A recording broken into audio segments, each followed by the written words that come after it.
বিশ্বের বিভিন্ন প্রান্ত থেকে মাজলুম, অত্যাচারিত, নিষ্পেষিত, নিপীড়িত মুসলমানের কান্না আমাদের কানে ভেসে আসে।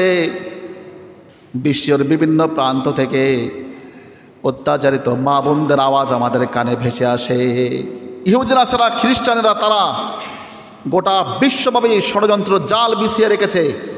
মুসলমানদের মেয়েদেরকে ধরে তারা গণভাবে ধর্ষণ করতেছে, খুন করতেছে।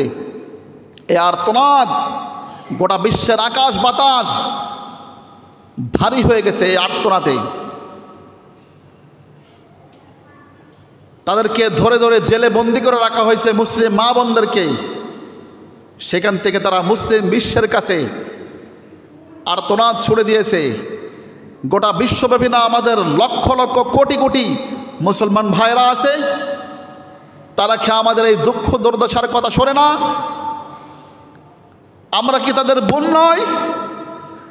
আমরা কি তাদের মা নয়? অথচ আল্লাহর হাবিব সাল্লাল্লাহু আলাইহি ওয়াসাল্লাম বলছেন, আল মুসলিমুনা কারাজুলিন ওয়াহিদিন ইনিশতাকা রাসুহু ইশতাকা কুল্লু ওয়া ইশতাকা আইনুহু ইশতাকা কুল্লু।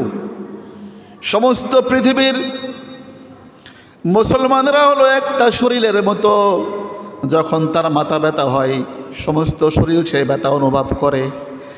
যখন তার চোখ ব্যথিত হয় সমস্ত শরীর ব্যথায় জর্জরিত হয়ে যায়। সমস্ত পৃথিবীর মুসলমানের একটা শরীরের মতো। পৃথিবীর যে কোনো প্রান্তে মুসলমান যদি অত্যাচারিত হয়, তাহলে বিশ্বের অপর প্রান্তে যদি একজন মুসলমানও থাকে তার গায়ে সেই ব্যথা লাগবে, ঠিক না?